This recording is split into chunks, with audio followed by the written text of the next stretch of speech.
Hello everyone. Welcome to For Nurses Preparation YouTube channel. I am Neeraj Kumar Kathal. Today is 22 July 2023. Let's begin today's nursing MCQ session for upcoming AIMS NORCET exam. Our first question is: a nurse is caring for a male client who is scheduled for dilation of the urethra. Which structure surrounding the male urethra should the nurse include in teaching program when explaining the procedure? किसी mail client में urethra को dilate करना है। अब ये procedure कैसे किया जाएगा, इस प्रोसीजर में किन किन स्ट्रक्चर्स को अफेक्ट किया जाएगा, इसके बारे में बताते हुए एज अ नर्स आप किस पर्टिकुलर ऑर्गन को इंक्लूड करेंगे टीचिंग में? Epididymis, prostate gland, seminal vesicle या फिर बल्बो यूरिथ्रल ग्लैंड? सिंपली आपको ये बताना है कि मेल यूरिथ्रा के आसपास कौन सी स्ट्रक्चर पाई जाती है जिसे यूरिथ्रल डायलेशन के दौरान डायलेट किया जाएगा या वो भी प्रभावित होगी।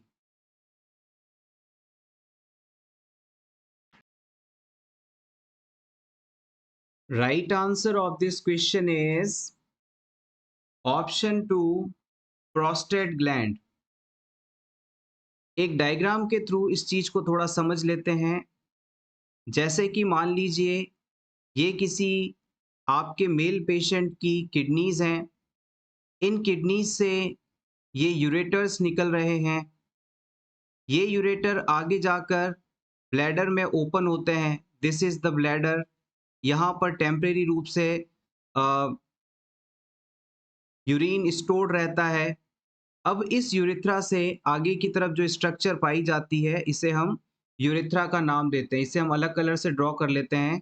यहाँ पर ये जो है दिस इज यूरेथ्रा, जहाँ से हम यूरिन को पास करते हैं। मेल का जो पेनिस पार्ट होता है उसके अंदर की जो ट्यूब लाइक स्ट्रक्चर है जिससे यूरिन बाहर निकलता है बॉडी से, उसे हम यूरिथ्रा कहते हैं।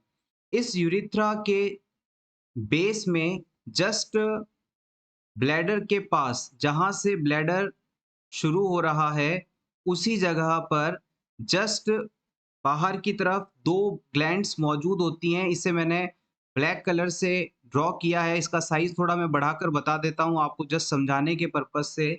तो ब्लैडर से जस्ट बाहर की तरफ यूरिथ्रा या पेनिस के जस्ट नीचे प्रोस्टेट ग्लैंड पाई जाती है।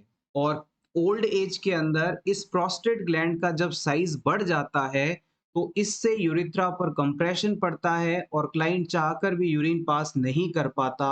और इस यूरिन के रास्ते को, यूरिथ्रल ओपनिंग को स्मूथ बनाने के लिए, ओपन करने के लिए फिर हम सर्जरी परफॉर्म करते हैं जिससे कि इस ग्लैंड का साइज रिड्यूस कर दिया जाता है। जैसे कि मान लीजिए ये किसी मेल पर्सन का पेनिस है और ये यहाँ पर डक्ट है, यूरिथ्रा है जिससे यूरिन पास होता है। अब इसके अंदर इस जगह पर यहाँ पर नॉर्मल सिचुएशन में इस साइज की प्रोस्टेट ग्लैंड होती हैं। और प्रोस्टेट ग्लैंड का काम होता है कि जब सेक्सुअल एक्ट किया जाए तो स्पर्म्स वहां से जब बाहर आए, इजैकुलेशन होने वाला हो, तो इन स्पर्म्स को ट्रांसपोर्ट मीडिया प्रोवाइड करवाना, उन्हें नरिश करना यानी कि सेमिनल फ्लूइड का सिक्रीशन करना, ये इस प्रोस्टेट ग्लैंड का काम होता है। नॉर्मली ये इस साइज की होती हैं, जब तक तो ठीक है। लेकिन जैसे जैसे क्लाइंट की एज बढ़ती है तो इनका साइज भी धीरे धीरे बढ़ने लगता है।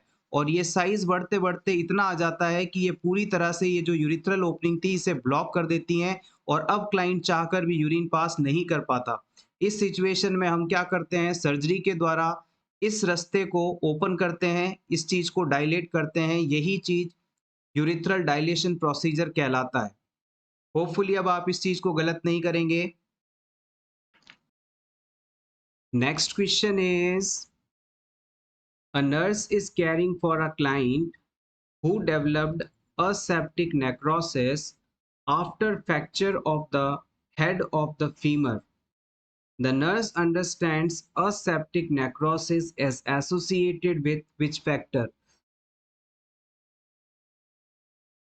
किसी क्लाइंट के अंदर फीमर बोन फ्रैक्चर हुई थी।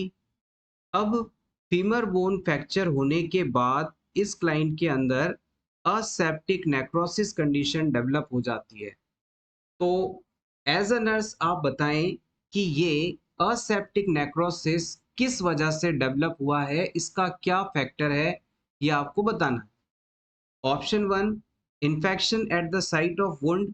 जिस जगह पर घाव था, फ्रैक्चर था, उस जगह पर इन्फेक्शन हो गया और इन्फेक्शन की वजह से असेप्टिक नेक्रोसिस कंडीशन हो गई। ऑप्शन टू कहता है weight bearing before the fracture is healed. Fracture के पूरी तरह से ठीक होने से पहले ही क्लाइंट ने वेट बियरिंग शुरू कर दिया, चलना फिरना शुरू कर दिया। Option three, immobilisation after reduction of the fracture. Fracture के रिड्यूस होने के बाद भी मूवमेंट नहीं करने की वजह से, इमोबिलाइज रहने की वजह से ये चीज डेवलप हुई। Option four, loss of blood supply to the head of the femur. Femur के हेड पार्ट तक, जिस जगह पर फ्रैक्चर था वहां तक ब्लड सप्लाई नहीं पहुंचने के कारण असेप्टिक नेक्रोसिस डेवलप हुआ। कौन सा फैक्टर, कौन सा ऑप्शन यहाँ सही माना जाएगा?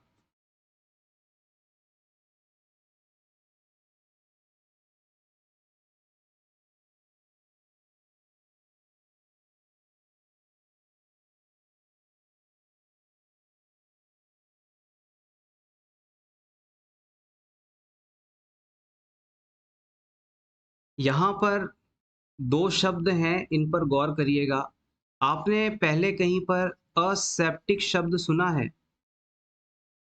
असेप्टिक टेक्निक यूज करते हैं हम। असेप्टिक का मतलब क्या होता है?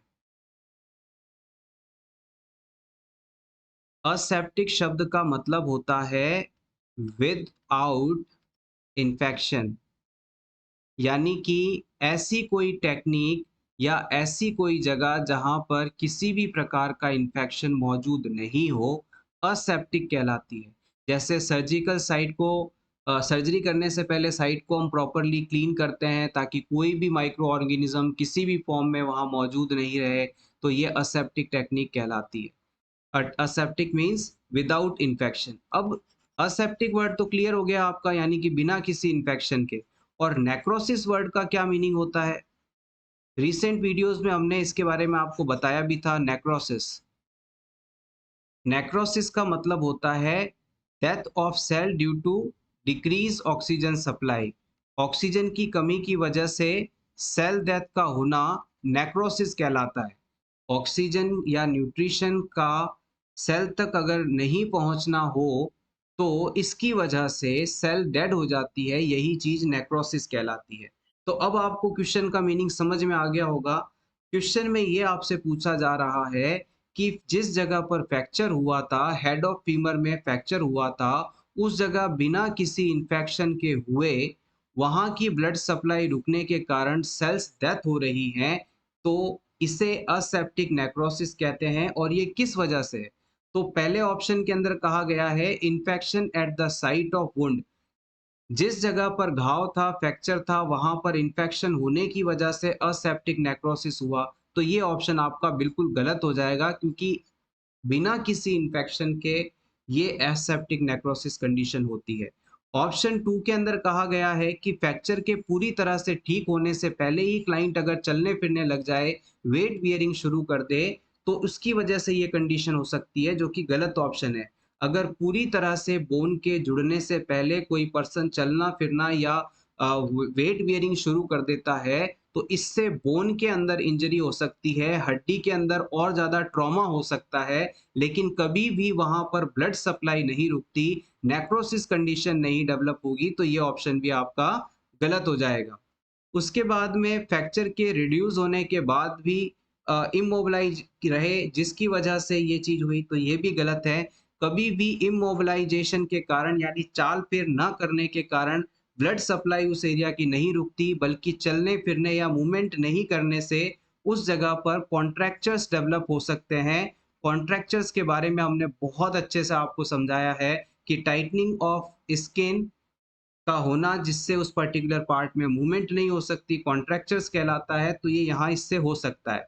तो 3 ऑप्शन गलत हैं, तो चौथा ऑप्शन बचा वो सही है कि अगर किसी क्लाइंट के हेड ऑफ फीमर में ब्लड सप्लाई नहीं पहुँच पा रही है, इम्पेयरमेंट ऑफ ब्लड सप्लाई है, तो इसकी वजह से ऑक्सीजन और न्यूट्रिएंट वहाँ तक नहीं पहुँच पाएँगे और असेप्टिक नेक्रोसिस कंडीशन डेवलप होगी। बोन के हेड पार्ट में जिस जगह पर फ्रैक्चर था, वहाँ तक ब्लड सप्लाई के ना पहुँचने की वजह से न्यूट्रिएंट और ऑक्सीजन नहीं पहुँच पाई। इस वजह से बोन की जो सेल्स हैं, ऑस्टियोसाइट्स हैं, वो डेड हो गई और वहाँ पर बिना किसी इन्फेक्शन के सेल डेथ का होना असेप्टिक नेक्रोसिस कहलाता है और due to it is loss of blood supply. समय लगा, थोड़ा टिपिकल था, लेकिन अब आप बहुत ही कॉन्फिडेंट फ़ील कर रहे होंगे। अब आपको लग रहा होगा ये तो बहुत सिंपल सीधी-सी चीज़ है, लेकिन अभी से कुछ मिनट पहले जब हमने फर्स्ट टाइम इस क्वेश्चन को पढ़ा था, तब आप क्वेश्चन का साइज़ और लैंग्वेज देखकर काफ़ी कन्फ्यूज़ हो रहे थे कि ये असेप्टिक नेक्रोसिस क्या होता है। लेकिन होपफुली अब आपको समझ में आएगा, कोई भी बड़ी चीज़ दिखती है तो आप हमेशा उसे टुकड़ों में लेकर चलिए, इससे आपको सॉल्व करने में ईज़ी रहेगा। जैसे आपको पूरा सब्जेक्ट पढ़ना है तो एक ही दिन में उसे पूरा करने या कम समय में पूरा करने के टारगेट मत सेट करें। आप हमेशा बड़े सब्जेक्ट को चैप्टर्स में तोड़ें या कोई बड़ा चैप्टर है तो उसे एक-एक यूनिट में तोड़ें या फिर कुछ पेजेज़ में तोड़ लें या कुछ हिस्सों में तोड़ लें। इससे आपके दिमाग पर बर्डन भी नहीं होगा और उसे निर्धारित टाइम पर पूरा करने के लिए आप में एक कंपटीशन की भावना भी आएगी, जिससे आप बेहतर इफ़ेक्टिवली और बिना स्ट्रेस के स्टडी कर पाएँगे, आपको मज़ा आने लगेगा। तो बड़ा काम हो, तो उसे हमेशा छोटे-छोटे टुकड़ों में तोड़ लें और फिर उन छोटे टुकड़ों पर पूरा फ़ोकस करके उसे कंप्लीट करें। जब आप छोटे-छोटे टुकड़ों को पार करते जाएँगे, तो वो बड़ा गोल भी आपके सामने कुछ नहीं रहेगा। लेकिन आप एक साथ बड़े गोल पर फ़ोकस करेंगे, तो वो आपके लिए पहाड़ उठाने जितना मुश्किल लगेगा। Next question is on the first post-operative day after a total hip replacement, a client asks for assistance onto the bedpan. What should the nurse instruct the client to do?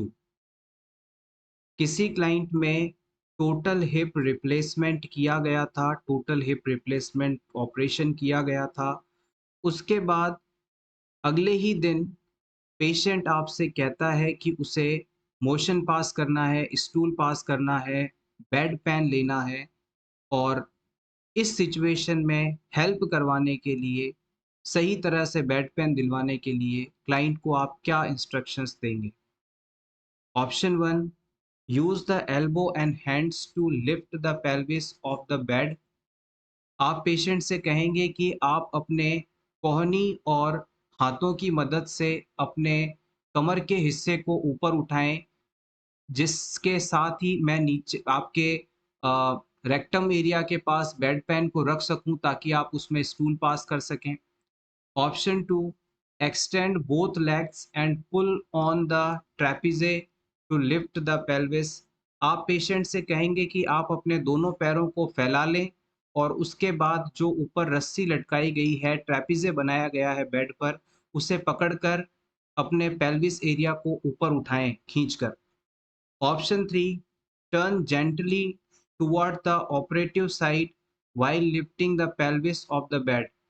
जिस साइड के hip का operation हुआ है, उस तरफ की हल्की सी करवट लेंगे ताकि जो बेड पैन है उसे नीचे एनस के पास रखा जा सके। Option 4, flex the knee on the unoperative side and pull the trapeze to lift the pelvis. जिस साइड का ऑपरेशन नहीं हुआ है, जिस पैर का ऑपरेशन नहीं हुआ है, उस पैर के घुटने को मोड़कर ट्रेपेज़े की मदद से आप हाथों से पेल्विस को ऊपर उठाएँगे। ट्रेपेज़े क्या है? ये बार-बार वर्ड आ रहा है, इसे थोड़ा समझ लीजिए। जैसे ये क्लाइंट का बेड है और ये आपका क्लाइंट यहाँ पर बेड पर लेटा हुआ है। तो हम क्या करते हैं, बेड के ऊपर एक रस्सी बाँध देते हैं, जिसकी मदद से क्लाइंट अपने आप को ऊपर मूवमेंट करा सकता है। जैसे बेड के पास यहाँ पर एक रस्सी बांध दी हमने, इस प्रकार से हैंडल लगा दिया। क्लाइंट जब भी चाहे इस रस्सी को पकड़कर हल्का-फुल्का अपने ऊपर बॉडी को या पेल्विस वाले हिस्से को ऊपर-नीचे कर सकता है। ये रस्सियाँ यहाँ पर टाइटली फिक्स करी होती हैं, इसे ट्रेपीज़े कहते हैं। तो पेशेंट किस तरह से बेड पान लेने के लिए अपनी बॉडी को या पेल्विस पार्ट को मूव कराएगा, ये आपको सिंपली बताना है।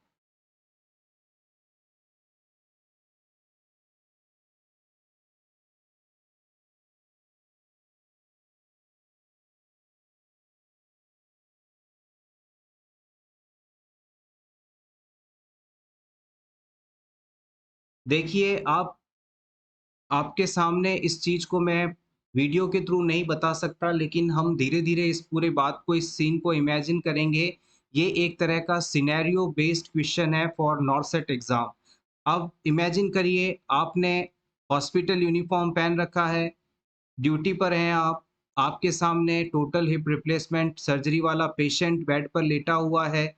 अब इसे स्टूल पास करना है, आपके हाथ में बेड पेन है, तो कैसे बेड पेन को आप इस पेशेंट के एनस के पास रेक्टम एरिया पर लगाएँगे, बेड पर लगाएँगे?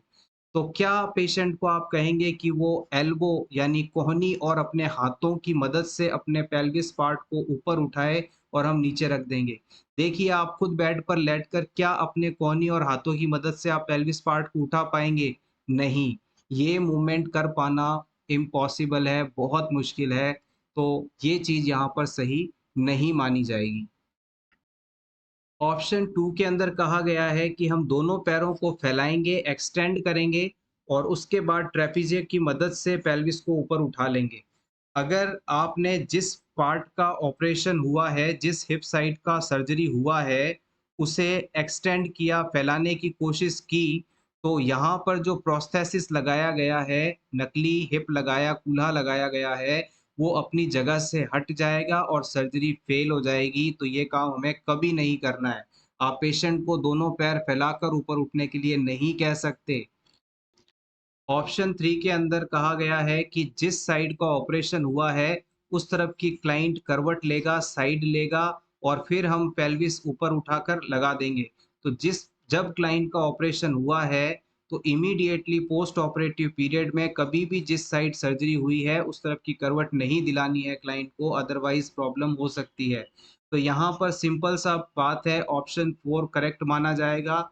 हम क्लाइंट से कहेंगे कि जिस तरफ का लेग अफेक्टेड है, आपको उस तरफ को तो बिल्कुल स्थिर रखना है और उसके बाद जो अनऑपरेटिव लेग है, जैसे कि क्लाइंट का ये राइट लेग, इस जगह सर्जरी नहीं हुई है, तो हम क्लाइंट से कहेंगे कि वो राइट पैर जिसकी सर्जरी नहीं हुई है, उसे नी से फोल्ड करे, यानी घुटने से मोड़े और उसके बाद अपने हाथ से ट्रेपीजे को पकड़कर बॉडी को हल्का सा उठा ले, ताकि हम अंदर बेड पेन को प्लेस कर सकें और वहाँ पर क्लाइंट आराम से स्टूल पास कर पाएगा। इस तरह से क्लाइंट को हम मूवमेंट करवा सकते हैं।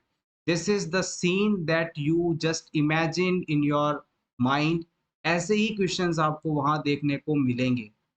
थोड़ा टिपिकल है, इमेजिनेशन थोड़ा मुश्किल है क्योंकि आपने कभी इस चीज़ को किया नहीं है। लेकिन अगर आपने थोड़ा-सा समय लगाकर समझ लिया, प्रोसीजर को इमेजिन कर लिया, तो डेफ़िनेटली ऐसे क्वेश्चन आने पर आप गलती नहीं करेंगे। इवन जब आप ड्यूटी के दौरान भी होंगे, तब आपको ये चीज़ यहाँ पर याद आएगी और इससे आप क्लाइंट की इफ़ेक्टिव केयर कर पाएँगे और आपकी केयर को सब लोग एप्रिशिएट भी करेंगे कि आपका नॉलेज बहुत अच्छा है।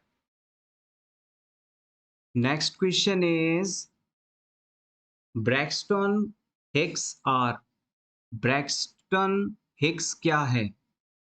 आई कॉन्ट्रैक्शंस हैं, एब्डोमिनल कॉन्ट्रैक्शंस हैं, यूट्राइन कॉन्ट्रैक्शंस हैं या फिर मसल कॉन्ट्रैक्शंस हैं।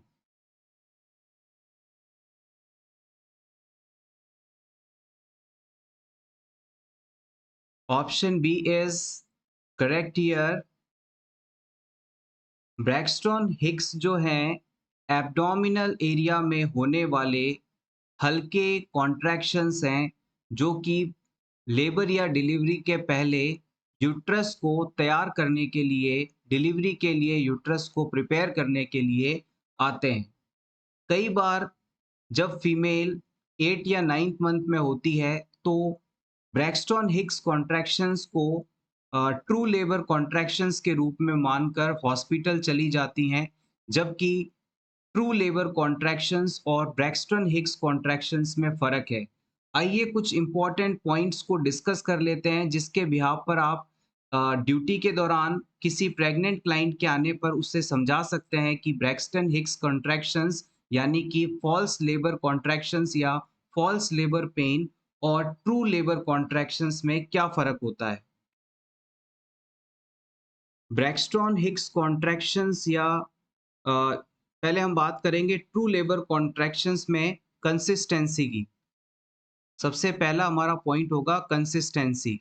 अगर किसी वुमन को अ, जो यूट्राइन कॉन्ट्रैक्शन है वो लगभग 30 से 70 सेकंड के बीच का आ रहा है और बिल्कुल रेगुलर इंटरवल के अंदर आ रहा है, यानी कि 1 मिनट बाद आ रहा है या 10 मिनट बाद आ रहा है तो वो उतने ही समय ले रहा है।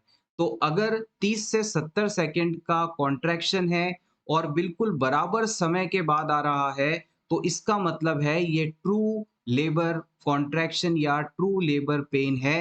अब वुमेन की डिलीवरी होने वाली है, इसे तुरंत एडमिट करवाना चाहिए।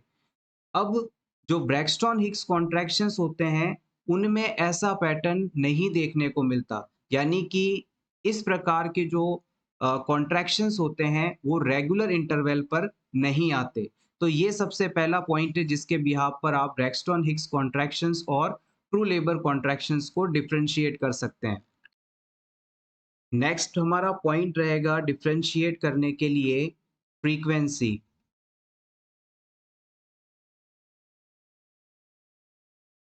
जब भी वुमेन को ट्रू लेबर कॉन्ट्रैक्शंस आते हैं, तो जैसे-जैसे लेबर का टाइम पास आने लगता है, इनकी फ्रीक्वेंसी जो है वो बढ़ जाती है। जैसे 5-7 मिनट में एक लेबर कॉन्ट्रैक्शन पहले आ रहा था, तो ये 4 मिनट में आने लगेगा, फिर 3 मिनट में आने लगेगा। कहने का मतलब इट्स जस्ट अ एग्ज़ाम्पल, जो टाइम ड्यूरेशन है इनके बीच की, वो घटती चली जाएगी और बहुत ही फ्रीक्वेंटली आपको कॉन्ट्रैक्शंस देखने को मिलेंगे। लेकिन जो ब्रैक्सटन हिक्स कॉन्ट्रैक्शंस हैं, वो जैसे-जैसे लेबर का टाइम नज़दीक आएगा या टाइम आगे गुज़रेगा, ये कभी भी अपनी फ्रीक्वेंसी को बदलते नहीं हैं। ये जिस रेट से या जितने समय के अंतराल से आ रहे थे, उसी समय पर आते रहेंगे। थर्ड पॉइंट हम बात करेंगे intensity of discomfort. True labour contractions जब भी आएँगे, फीमेल को बहुत ज़्यादा पेन होगा। रियल कॉन्ट्रैक्शंस जब भी आएँगे, वुमेन को बहुत ज़्यादा डिस्कम्फर्ट होगा, बहुत ज़्यादा पेन होगा। लेकिन ब्रैक्सटन हिक्स कॉन्ट्रैक्शन के होने पर फीमेल को थोड़ा बहुत डिस्कम्फर्ट हो सकता है, लेकिन पेन नहीं देखने को मिलेगा। तो इस हिसाब से भी आप ये डिस्क्रिमिनेट कर सकते हैं। अब एक बहुत ही इम्पोर्टेंट चीज़ है जिसके बिहाफ़ पर आप इज़िली इसे डिफरेंशिएट कर पाएँगे कि क्या ये रियल कॉन्ट्रैक्शन है या फ़ॉल्स कॉन्ट्रैक्शन है। जब फीमेल को रियल लेबर कॉन्ट्रैक्शंस होते हैं, लेबर पेन होता है, तो इस सिचुएशन में जो लोकेशन ऑफ पेन है, वो वुमेन को एब्डोमेन एरिया से नीचे, यानी एब्डोमेन से नीचे कह सकते हैं या होल एब्डोमेन कह सकते हैं, पूरे पेट के हिस्से पर दर्द होगा, कमर के नीचे वाले हिस्से पे दर्द होगा और जो कॉन्ट्रैक्शंस हैं, वो कमर वाले हिस्से से लेकर नीचे पैरों की तरफ भी वुमेन को फ़ील होंगे। तो इस तरह से सिंपल समझिएगा कि कॉन्ट्रैक्शन की शुरुआत एब्डोमेन एरिया से होगी, तो पूरा एब्डोमेन एरिया पेन करेगा, अफ़ेक्ट होगा। उसके बाद बैक पोर्शन जो है, कमर का नीचे वाला, पीछे वाला जो हिस्सा है, वहाँ पर भी उसे डिस्कम्फ़र्ट होगा और ये कॉन्ट्रैक्शन उसे पैरों की तरफ जाते हुए थाइज़ वाले एरियाज़ तक फ़ील हो सकते हैं, तो ये रियल कॉन्ट्रैक्शन है। तो आप सिंपली पेशेंट से पूछ सकते हैं कि आपको किस जगह पर दर्द महसूस होता है? अगर वो कहती है कि मेरे पूरे पेट में दर्द है, कमर के नीचे हिस्से में दर्द है, जाँघों तक में दर्द हो रहा है, तो आप समझ लीजिएगा कि उसे रियल लेबर पेन आ रहा है। और अगर वो सिर्फ़ कहे कि मुझे सिर्फ़ पेट वाले हिस्से में आगे-आगे दर्द हो रहा है, कमर में और थाइज़ वाले हिस्से में पेन नहीं है, तो इसका मतलब है कि ये अभी ब्रैक्सटन हिक्स कॉन्ट्रैक्शंस हैं, अभी डिलीवरी का टाइम नहीं आया है। इसके बाद आखिरी पॉइंट आप लिख लीजिएगा, effect of movement.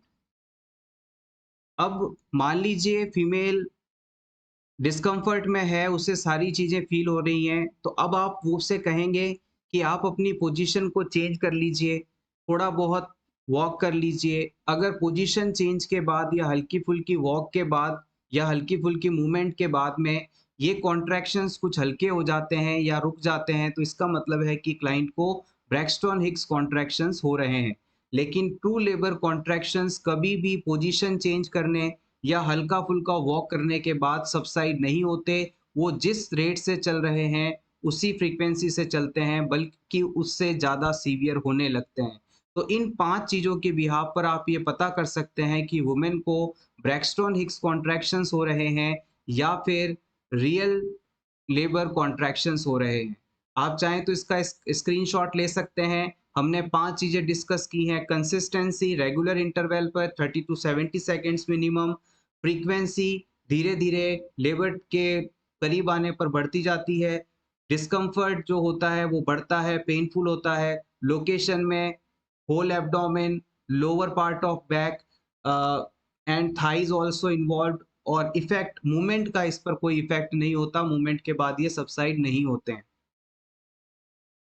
Next question is Mr. Mr. X has undergone an attack of head injury.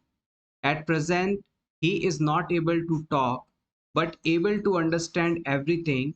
Which of the following lobe of the brain is involved?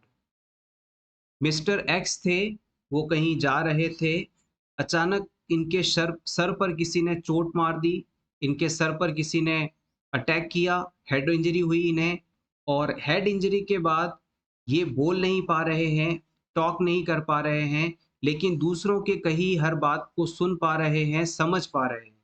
तो मिस्टर एक्स का ना बोल पाना ब्रेन के किस लोब में इंजरी को बताता है? Frontal, parietal, temporal, occipital. Head injury के बाद अगर कोई पर्सन बोल नहीं पाता, तो उसके ब्रेन का कौन-सा पार्ट अफ़ेक्ट हुआ है, ये आपको बताना है। Option A is correct here, frontal. Brain का जो सबसे आगे वाला हिस्सा है, जिसे आप फ्रंटल लोब कहते हैं, यहाँ पर आपका ब्रोकास एरिया पाया जाता है।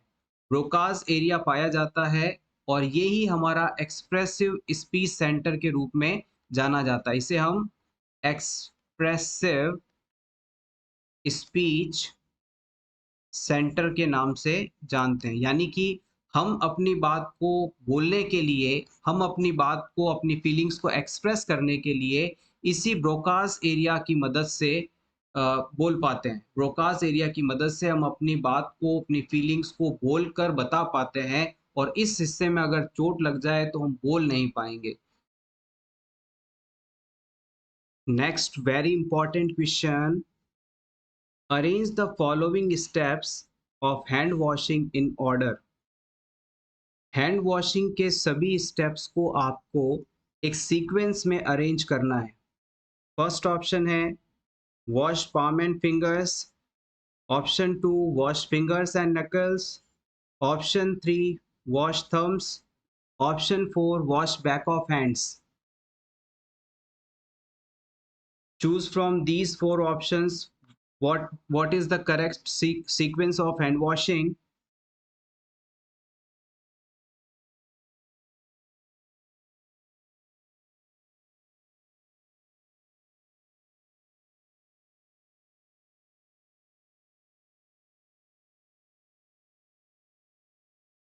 हैंड वॉशिंग जब भी आप परफॉर्म करते हैं तो सबसे पहले क्या वॉश करते हैं?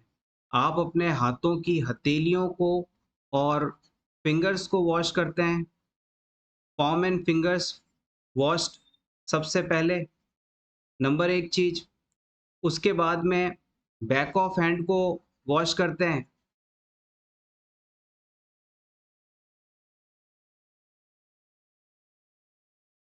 बैक ऑफ हैंड्स को वॉश किया जाता है, हाथ के पीछे वाले हिस्सों को वॉश किया जाता है। उसके बाद हम फिंगर्स को वॉश करते हैं, उसके साथ ही नकल एरिया को वॉश करते हैं, यानी हम उंगलियों के बीच के जो जॉइंट्स हैं, फिंगर्स के बीच के जो जॉइंट हैं बैक पार्ट में, उन्हें वॉश करते हैं। उन्हें नकल कहा जाता है। उसके बाद में किसे वॉश करते हैं? थम्ब्स को। अपने अंगूठों को आप साफ करते हैं राउंडेड रोटेटेड मोशन के अंदर। उसके बाद में फिंगर्स को वॉश किया जाता है इंटरलॉक करके। सीपीआर देने के समय कैसे इंटरलॉक करते हैं, एक के ऊपर एक हाथ रखते हैं, उसी प्रकार से रखकर क्लीन करते हैं आप इसे। और फाइनली क्या वॉश करते हैं? फाइनली रिस्ट वॉश की जाती है, हाथों की जो कलाई है उसे वॉश किया जाता है। इस तरह से ये सारे स्टेप्स होते हैं, इनमें से अब आप चुन लीजिए कौन सा स्टेप सही है। सबसे पहले हमने कहा कि पाम एंड फिंगर्स को वॉश किया जाता है। पाम एंड फिंगर्स यहाँ ऑप्शन 1 में है, तो ऑप्शन 1 में ये 2 चीज़ें हैं, तो इन दोनों को आप हटा दीजिए। ऑप्शन ए और बी में से आपको अब सही आंसर मिलने वाला है। सेकंड हमने कहा कि बैक ऑफ हैंड को क्लीन करते हैं। बैक ऑफ हैंड को क्लीन करते हैं तो ये है ऑप्शन 4 के अंदर। बैक ऑफ हैंड ऑप्शन 4 में मौजूद है और ऑप्शन 4 में ये यहाँ पर दिया गया है, तो इसका मतलब है ऑप्शन बी इज़ करेक्ट। इस तरह से आप इस तरह के क्वेश्चंस को सॉल्व करेंगे। आप चाहें तो इसका स्क्रीनशॉट ले लें, आपके रिवीजन के लिए बहुत हेल्पफुल होगा। और हैंड वॉशिंग के सभी 7 स्टेप्स आपको आने चाहिए, क्योंकि कई बार क्लिनिकल बेस्ड एग्ज़ाम्स भी ले लिए जाते हैं, जिसमें आपको प्रोसीजर करके दिखाने होते हैं, तो उन सभी एग्ज़ाम्स में स्किल टेस्ट के लिए हैंड वॉशिंग एक बहुत ही इम्पोर्टेंट टॉपिक होता है, जो कि प्रीवियस स्किल टेस्ट के पेपर्स में कई बार पूछा गया है। और रेगुलरली आप घर पर भी जब हैंड वॉशिंग करें, तो इस सातों स्टेप्स को ज़रूर प्रैक्टिस करते रहें, ताकि एग्ज़ामिनर को देखकर ये नहीं लगना चाहिए कि आप नए हैं या आपको आता नहीं है। इतना अच्छा हैंड वॉशिंग आपका होना चाहिए कि क्रॉस इन्फेक्शन होने की संभावना बिल्कुल ज़ीरो हो जाए। Next question is autism usually can diagnosed when the child is about। किस उम्र पर ऑटिज्म को हम डायग्नोज कर सकते हैं, आइडेंटिफाई कर सकते हैं? 1 महीने पर, 2 महीने पर, 2 साल पर या फिर 14 इयर्स पर?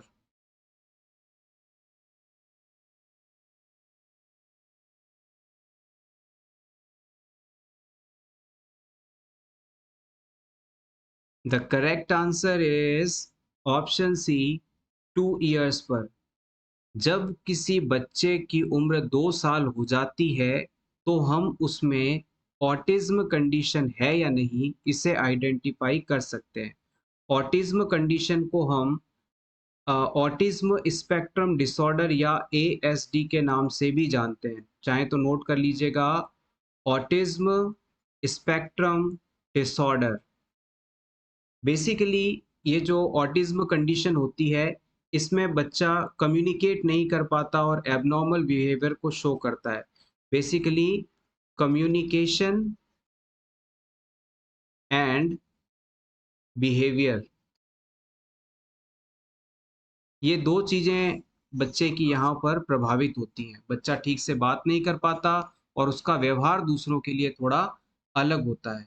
इसके अलावा कुछ और सिम्पटम्स यहाँ पर देखने को मिल सकते हैं। बच्चे के अंदर कुछ स्किल्स भी ऐसे होते हैं जो यहाँ पर विशेष रूप से देखने को मिलते हैं। थोड़ा-सा जान लेते हैं कि क्या-क्या विशेष सिम्पटम्स इन बच्चों में आपको देखने को मिल सकते हैं। 2 साल का बच्चा है, अगर वो अपने पेरेंट्स से, रिलेटिव से, दोस्तों से, टीचर से आँख नहीं मिलाकर बात करता, आई कॉन्टैक्ट को हमेशा अवॉइड करता है, तो ये ऑटिज़्म का पहला लक्षण माना जाता है। बच्चे में delayed speech and communication skills देखने को मिलते हैं, यानी जिस उम्र में बच्चे बोलना कम्युनिकेट करना सीख जाते हैं, उस उम्र के आने के बाद भी बच्चा कुछ भी बोल नहीं पाता, कम्युनिकेट करने में उसे बहुत दिक्कत होती है। ऐसे बच्चों की लाइफ में छोटे-छोटे भी चेंजेस अगर आ जाते हैं, तो ये बहुत ज़्यादा खुद को अपसेट फ़ील करते हैं। इस तरह के बच्चों के द्वारा अनएक्सपेक्टेड रिएक्शंस शो की जाती हैं, जब ये किसी विशेष साउंड को सुनते हैं या कुछ नया खाने को ट्राई करते हैं या फिर किसी विशेष टच से इन्हें कुछ फ़ील होता है या कुछ स्मेल अगर आता है तो उनका एब्नॉर्मल रिएक्शंस होता है। जैसे कोई अच्छी खुशबू आती है तो हम खुश होते हैं, लेकिन अच्छी खुशबू आने के बाद इनका जो बिहेवियर है वो हो सकता है कुछ अलग हो, वो बुरा लगे उन्हें, बुरा बर्ताव करने लग जाएँ, अग्रेसिव हो जाएँ, कुछ भी ये शो कर सकते हैं। ऑटिज़्म से सफ़रिंग बच्चे किसी और बच्चे की या पेरेंट्स के इमोशंस को बिल्कुल भी समझ नहीं पाते कि पेरेंट्स खुशी से उनसे बात कर रहे हैं या गुस्से में हैं, उन्हें कुछ समझ में नहीं आता। इस डिज़ीज़ से सफ़रिंग बच्चों का इंटरेस्ट भी कुछ ही पर्टिकुलर चीज़ों पे होता है, इन्हें वैरायटी ऑफ चीज़ों में इंटरेस्ट नहीं होता। ये कुछ ही ऑब्जेक्ट को पसंद करते हैं, उसे ही अपना साथ रखना चाहते हैं। ये सभी चीज़ें अगर किसी बच्चे में आप देखते हैं, तो डेफ़िनेटली कहीं न कहीं उसे हेल्प की ज़रूरत है। ही इज़ हैविंग और she is having autism condition. Next question is which hormone is responsible for secondary sexual characteristic? इनमें से कौन-सा हार्मोन सेकेंडरी सेक्सुअल कैरेक्टरिस्टिक्स के डेवलपमेंट के लिए आवश्यक होता है? एस्ट्रोजन, ल्यूटिनाइजिंग हार्मोन, प्रोजेस्टेरॉन या फिर ये सभी?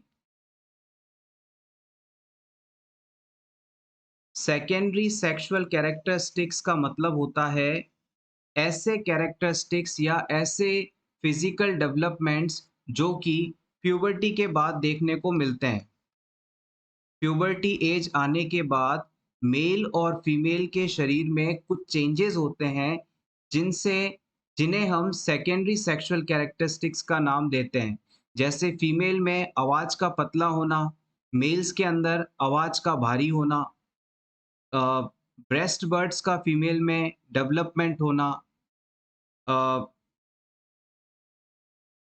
लोअर बैक एरिया में फैट का डिपोजिशन होना, सेक्सुअल ऑर्गन्स का मैच्योरेशन होना, मेंस्ट्रुअल साइकिल की शुरुआत होना, ये सभी सेकेंडरी सेक्सुअल कैरेक्टरिस्टिक हैं जो कि फीमेल में देखने को मिलते हैं।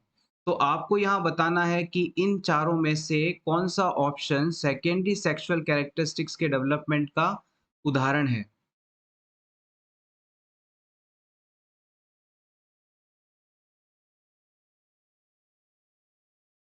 Correct answer is option A oestrogen. Ovaries के द्वारा एस्ट्रोजन हार्मोन का सिक्रीशन किया जाता है और ये प्यूबर्टल एज में मेंस्ट्रुअल साइकिल की शुरुआत कराने, ब्रेस्ट को डेवलप करवाने, यूट्रस की एंडोमेट्रियम लेयर को मेंटेन रखने आदि में हेल्प करता है। सो सिंपली हम कह सकते हैं कि फीमेल्स में सेकेंडरी सेक्सुअल कैरेक्टरिस्टिक्स के डेवलपमेंट के लिए एस्ट्रोजन हार्मोन बनता है। Next question is a pregnant patient who is 5 weeks gestation comes to emergency room with a suspected ectopic pregnancy. Based on this, what would the nurse expect to find upon assessment? किसी 5 सप्ताह की pregnant women को emergency room में लाया जाता है और इस वुमेन में हो सकता है एक्टोपिक प्रेगनेंसी की कंडीशन हो। तो अगर एक्टोपिक प्रेगनेंसी है इस वुमेन को तो उसमें कौन सी फाइंडिंग आप देखने को मिलेगी ये आपको बताना है। Cervical dilation, haemorrhage, nausea vomiting, unilateral pelvic pen.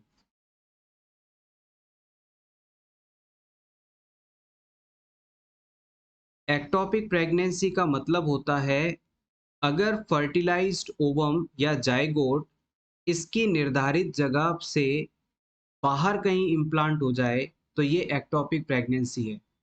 Fertilised egg अगर यूट्रस के अंदर इम्प्लांट ना होकर कहीं बाहर इम्प्लांट हो जाए जिसकी वजह से पूरी प्रेगनेंसी का कंटिन्यू हो पाना मुश्किल हो तो ये चीज़ एक्टोपिक प्रेगनेंसी के रूप में जानी जाती है। अब अगर फीमेल को एक्टोपिक प्रेगनेंसी है तो उसके अंदर हमें ऐसा अनुमान होता है कि यूनिलैटरल पेल्विक पेन देखने को मिलेगा।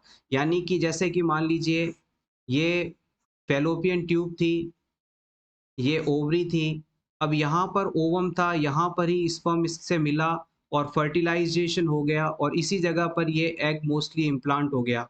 तो यूट्रस के अंदर यानी एग को यहाँ से आकर यहाँ कहीं इम्प्लांट होना चाहिए था, लेकिन तो जिस जगह फर्टिलाइजेशन हुआ एम्प्यूला में, उसी जगह पर ये इम्प्लांट हो गया।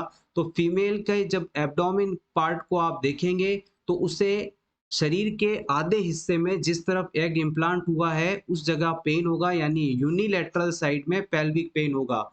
जिस जगह पर शरीर के आधे हिस्से में जिस तरफ एग इम्प्लांट हुआ है उस साइड में पेल्विक एरिया में पेन देखने को मिलता है, तो ये कंडीशन एक्टोपिक प्रेगनेंसी के बारे में बताती है। Next question is, a client is ready to walk with crutches after knee surgery. Which crutch walking technique will the nurse most likely have to reinforce after the client returns from physical therapy? आपके patient के घुटने की surgery हुई थी, नी surgery हुई थी, और अब उसे फिजिकल थेरेपी देने के बाद क्रच वॉकिंग करने के लिए अलाउ कर दिया गया है, बैसाखी के सहारे चलने को अलाउ कर दिया गया है। तो नीचे बताए ऑप्शंस में से किस मेथड के थ्रू ये पर्सन क्रच वॉक करेगा? 2 पॉइंट गेंद के द्वारा, 4 पॉइंट गेंद के द्वारा, 3 पॉइंट गेंद के द्वारा, या फिर स्विंग थ्रो गेंद्स के द्वारा?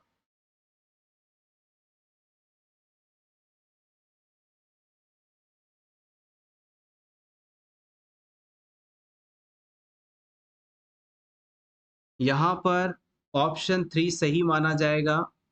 ये क्लाइंट 3 पॉइंट गेंद की मदद से चलेगा, क्योंकि हमारा जो पेशेंट है उसके पास 2 क्रचेज़ हैं और एक लेग है जो कि वेट बियर कर सकता है। दूसरा लेग इसका हवा में रहेगा, यानी कि इस जिस घुटने की सर्जरी हुई है उस पैर पर बॉडी का वेट अभी क्लाइंट नहीं ले सकता, तो इस पैर को आप हवा में ही रखेंगे। तो यहाँ पर 3 पॉइंट्स हैं, इसलिए हमने इसे 3 पॉइंट गेंद नाम दिया है। अब इसमें चलना कैसे होगा? जब भी ये क्लाइंट मूवमेंट करेगा तो इस क्लाइंट का ये वाला जो क्रच है और ये वाला जो पैर है जिसका ऑपरेशन हुआ है, ये दोनों हमेशा साथ में मूवमेंट करेंगे। जैसे कि पहले क्लाइंट अपना ये वाला क्रच आगे लेकर जाएगा, उसके बाद में ये वाला क्रच और पैर आगे लेकर जाएगा, और उसके बाद जो स्ट्रॉन्ग पैर है जिसपे उसने वेट बेयर कर रखा था उसे आगे बराबर में लेकर आएगा। इस तरह से 3 पॉइंट गेंद के सहारे वो चल सकता है। Next question is, children with ADHD are known to have deficits in which of the following brain areas? किसी बच्चे को अगर ADHD डिजीज है, attention deficit hyper activity disorder है, तो उसके ब्रेन का कौन सा हिस्सा यहाँ प्रभावित होगा, ये आपको बताना है। Motor functioning, perception, executive functioning, या फिर मेमोरी?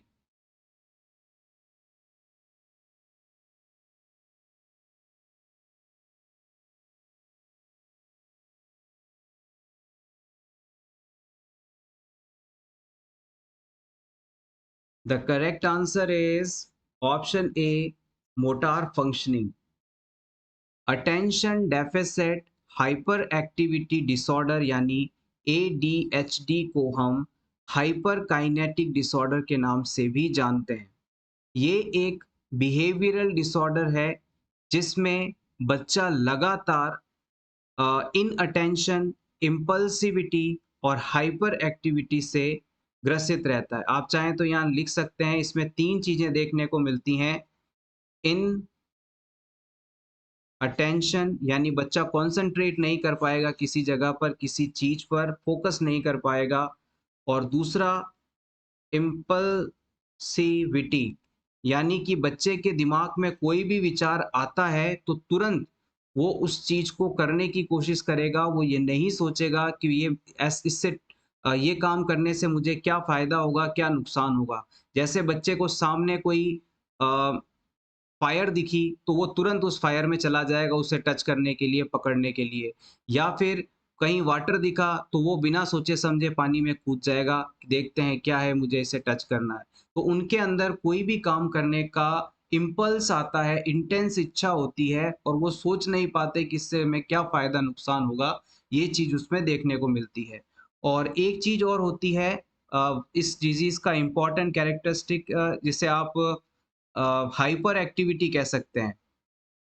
हाइपर एक्टिविटी यानी कि ये बच्चे ऐसे होते हैं कि एक जगह पर रुकते नहीं हैं, सारा दिन कुछ ना कुछ एक्टिविटी करते रहते हैं। खेलते रहते हैं या कोई भी ऐसा काम करते रहते हैं जो कि इन्हें दिखता है सामने। 3 चीज़ें हैं, कॉन्सन्ट्रेट नहीं कर पाता ये बच्चा, बिना सोचे-समझे हर काम कर देता है और कभी भी शांत नहीं बैठता, कुछ ना कुछ एक्टिविटी करता रहता है। तो ये चीज़ अगर किसी बच्चे के अंदर है और इस बच्चे की उम्र यदि 4 साल से लेकर 7 साल के बीच में है, तो आप उसे attention deficit hyper activity disorder का पेशेंट डिक्लेयर कर सकते हैं, मान सकते हैं। क्योंकि एडीएचडी जो डिज़ीज़ है, उसमें उस कंडीशन को आप 4 साल बाद और 7 साल से पहले डायग्नोज़ कर सकते हैं। एडीएचडी कंडीशन के बारे में थोड़ा और आप चाहें तो नोट कर लीजिएगा, हालाँकि शायद ही ये एग्ज़ाम में पूछा जाए, लेकिन फिर भी नॉलेज के लिए चाहें तो नोट कर सकते हैं। बच्चे के अंदर इस डिज़ीज़ से सफ़रिंग होने का जो सबसे बड़ा कारण है कि वो अपने आप को कॉन्सन्ट्रेट नहीं करवा पाता, क्योंकि बच्चे के ब्रेन के जो uh, prefrontal cortex, basal ganglia, hippocampus और लिम्बिक सिस्टम है, वो इस डिज़ीज़ में अफ़ेक्ट हो जाते हैं। इसलिए बच्चा चाह कर भी किसी चीज़ पर फ़ोकस नहीं कर पाता, उसे बहुत डिफ़िकल्टी होती है। तो एक बार फिर से सुन लीजिएगा, prefrontal cortex, basal ganglia, hippocampus और लिम्बिक सिस्टम, ये 4 स्ट्रक्चर्स हैं ब्रेन की जो कि एडीएचडी कंडीशन में अफ़ेक्ट होती हैं, जिसकी वजह से बच्चा किसी भी जगह पर फ़ोकस नहीं कर पाता, वो हमेशा रेस्टलेस रहता है, एक्सेसिव एक्टिविटीज़ को शो करता है। Next question is the official organ of the health system at national level consist of. हमारे हेल्थ सिस्टम का नेशनल लेवल पर ऑफिशियल ऑर्गन किसे माना जाता है? Option A ministry of health and family welfare को, option B directorate general of health services को, option C central council of health and family welfare को, या फिर इन सभी को। इन चारों ऑप्शंस में से कौन सा ऑप्शन नेशनल लेवल पर हेल्थ सिस्टम का पार्ट माना जाता है?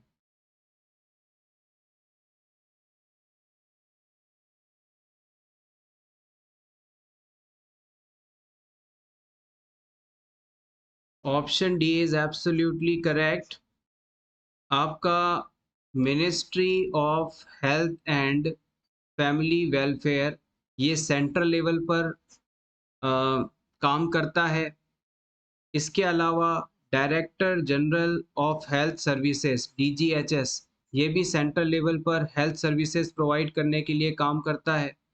और central council of health and family welfare ये भी सेंट्रल लेवल पर नेशनल लेवल पर हेल्थ सिस्टम का पार्ट माना जाता है। तो ये तीनों ही ऑप्शंस जो हैं सही हैं। Next question is the female hormone secreted from ovary is. Ovary के द्वारा कौन सा फीमेल हार्मोन सिक्रीट किया जाता है? नीचे बताए सभी options. Option B FSH follicle stimulating hormone, option C oestrogen, option D luteinising hormone LH.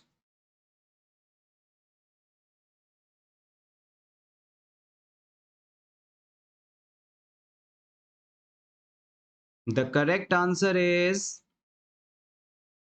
Option C oestrogen. Ovaries के द्वारा मेनली 3 हार्मोन सिक्रीट किए जाते हैं। पहला है एस्ट्रोजन, दूसरा है प्रोजेस्टेरॉन और तीसरा आता है इन्हिबिन। ये 3 हार्मोन्स हैं जो कि ओवरी के द्वारा सिक्रीट किए जाते हैं। इसके अलावा यहाँ बताए गए फॉलिकल स्टिमुलेटिंग हार्मोन और ल्यूटिनाइजिंग हार्मोन ये दोनों ही एंटीरियर पिट्यूटरी ग्लैंड द्वारा सिक्रीट किए जाते हैं।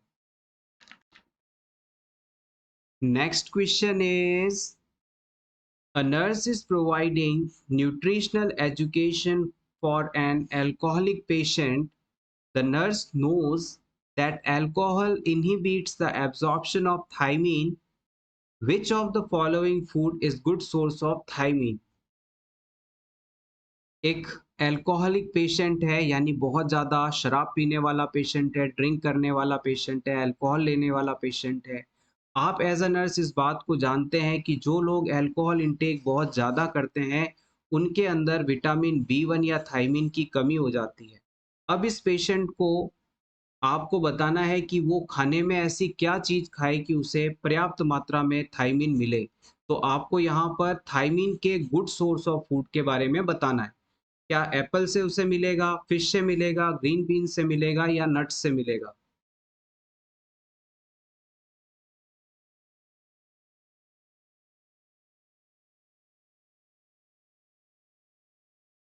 The correct answer of this question is option D, nuts. अगर ये पर्सन अपने खाने में नट्स को इंक्लूड करे तो इससे पर्याप्त मात्रा में विटामिन बी1 या थायमीन मिल सकता है। थायमीन के इम्पोर्टेंट सोर्सेज की यदि बात की जाए तो आप इसमें pork, fish, seeds, nuts, bean, green peas, tofu, brown rice, squash, asparagus, sea foods, ये सभी को इंक्लूड कर सकते हैं। इनमें पर्याप्त मात्रा में विटामिन बी1 होता है। आप चाहें तो नोट कर लें, एक बार फिर से बोल देता हूँ मैं। Pork, fish, seeds, nuts, beans, green peas, tofu, brown rice, squash, asparagus, seafood. और विटामिन बी1 की अगर बॉडी के अंदर कमी हो जाती है तो दो इम्पॉर्टेंट डिजीजेज होती हैं, जिसे आप बेरी बेरी और वर्निक्स कॉर्साकॉफ सिंड्रोम कह सकते हैं। Next question is high concentration of oestrogen in blood causes. अगर एस्ट्रोजन का ब्लड में हाई कॉन्सेंट्रेशन मौजूद हो, यानी ब्लड में काफ़ी मात्रा में एस्ट्रोजन मौजूद हो, तो इसका क्या इफ़ेक्ट होगा? Option A, causes ovulation. Option B, inhibit secretion of FSH. Option C, is one cause of osteoporosis. Option D, stimulation of lactation.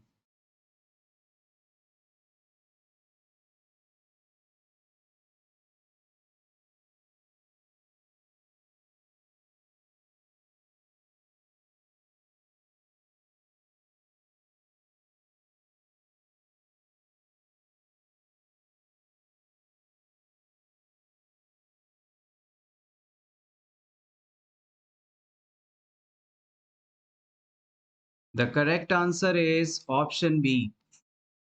जब ब्लड के अंदर एस्ट्रोजन हार्मोन का लेवल बढ़ जाता है तो नेगेटिव फीडबैक मैकेनिज्म के द्वारा फॉलिकल स्टिमुलेटिंग हार्मोन का सिक्रीशन रोक दिया जाता है। एस्ट्रोजन का लेवल जब ब्लड में बढ़ जाता है तो उसके द्वारा नेगेटिव फीडबैक मैकेनिज्म होती है, जिसकी वजह से फॉलिकल स्टिमुलेटिंग हार्मोन एफएसएच का सिक्रीशन रोक दिया जाता है। Next question is Which of the following is the classical feature of spinal shock? अगर किसी क्लाइंट को स्पाइनल कॉर्ड इंजरी हो जाती है, रीढ़ की हड्डी में चोट लग जाती है, तो उसे स्पाइनल शॉक हो सकता है। इस स्पाइनल शॉक के होने पर कौन सा क्लासिकल फीचर आपको यहाँ पेशेंट में देखने को मिलेगा? Hypotension, hypertension, tachycardia, tachypnoea.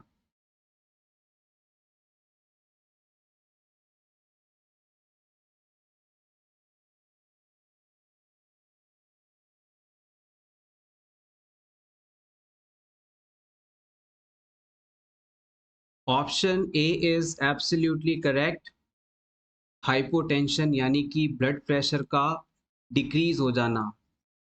Spinal cord में इंजरी के बाद स्पाइनल शॉक डेवलप होगा, जिसके क्लासिकल फीचर्स की बात की जाए तो तीन चीज़ें होती हैं। सबसे पहला हमने आपको बताया, हाइपोटेंशन यानी कि ब्लड प्रेशर कम हो जाएगा। सेकंड चीज़ यहाँ पर देखने को मिलेगी ब्रेडिकार्डिया, यानी कि हार्ट रेट 60 बीट से कम हो जाएगी। थर्ड चीज़ इसमें ये देखने को मिलेगी अरिफ्लेक्सिया, यानी कि जो रिफ्लेक्सेस हैं, वो हल्के हो जाएँगे या बिल्कुल ही डिसअपीयर हो जाएँगे। तो अब कभी भी आपसे पूछ लिया जाए कि स्पाइनल शॉक होने पर स्पाइनल कॉर्ड इंजरी के बाद में कौन से क्लासिकल फीचर्स आपको देखने को मिलेंगे, तो आप बताएँगे बीपी कम हो जाएगा यानी हाइपोटेंशन, हार्ट रेट कम हो जाएगी, पल्स रेट कम हो जाएगी 60 बीट से तो ब्रेडिकार्डिया और अरिफ्लेक्सिया कंडीशन होगी यानी कि बॉडी के रिफ्लेक्सेस हैं वो कम होने हो जाएँगे। Next question is, a nurse is caring for a patient who displays gained disturbance, paralysis, pseudo seizures, tremors. These symptoms may be manifestations of what psychiatric disorder? किसी पेशेंट को चलने में दिक्कत आ रही है यानी उसकी चाल बदल गई है, गेंट डिस्टरबेंस है उसे, उसके शरीर के किसी हिस्से में लकवा हो गया है, पैरालिसिस है, उसे मिर्गी आ रही है, ताने आ रही हैं, सीज़र्स आ रहे हैं, कन्वल्जन्स आ रहे हैं, उसके ट्रिमर्स चल रहे हैं, मरोड़े उठ रहे हैं। ये जब सभी सिम्पटम्स किसी पेशेंट के अंदर देखने को मिलते हैं, तो ये कौन-सी साइकियाट्रिक डिसऑर्डर के होने को बताते हैं? एक बार फिर से समझिएगा क्वेश्चन। गेंट डिस्टरबेंस यानी चाल बदल जाना, पैरालिसिस का होना, सीजर्स का आना, ट्रिमर्स का होना, ये चारों कंडीशंस हैं किस डिजीज में या डिसऑर्डर में देखने को मिलेंगी? Pain disorder, adjustment disorder, delirium या फिर conversion disorder.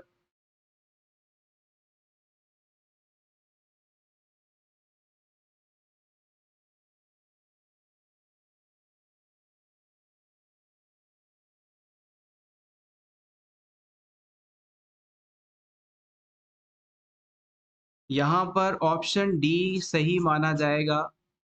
It is called conversion disorder. Conversion disorder को आप सिंपली एक एग्जाम्पल से समझिए, भूलेंगे नहीं। छोटे बच्चे जब स्कूल जाते हैं तो अक्सर उनके पेट में दर्द होने लगता है और वो कहते हैं कि मुझे पेट में दर्द है, मैं स्कूल नहीं जाऊंगा। तो बच्चे ने मन में सोचा कि आज स्कूल जाने का मन नहीं है, मैं कह देता हूँ कि मुझे पेट में दर्द है और वास्तव में उन्हें पेट में दर्द होने जैसे सिम्टम्स आने लगते हैं। वो अपने साइकोलॉजी को सिम्पटम्स में बदल देते हैं। कुछ ऐसा ही कन्वर्जन डिसऑर्डर में देखने को मिलता है। कुछ लोग जो अ, जिन्हें मन में ये विश्वास होता है कि वो बीमार हैं और कई बार उन्हें अपने बीमारी के लक्षण शो करने होते हैं, तो वो जैसे ही सोचते हैं कि वो बीमार हैं, उन्हें अटैक आ रहा है, तो अचानक उनकी चाल बदल जाती है, शरीर का एक हिस्सा काम करना बंद कर देता है, उन्हें सीज़र्स होते हैं, ट्रिमर्स होते हैं और ये सभी कन्वर्जन डिसऑर्डर्स कहलाते हैं। सो एवरीवन, ये था हमारा आज का वीडियो जिसमें हमने अपकमिंग एम्स नॉरसेट एग्जाम के लिए कुछ इंपॉर्टेंट एमसीक्यूज को डिस्कस किया। होपफुली आपको आज की ये क्लास अच्छी लगी होगी। क्लास अच्छी लगी हो तो प्लीज़ इसे लाइक कर दीजिएगा और इसी तरह के रेगुलर वीडियोस देखने के लिए for nurses preparation YouTube channel को ज़रूर सब्सक्राइब करें। Thank you so much once again, best of luck.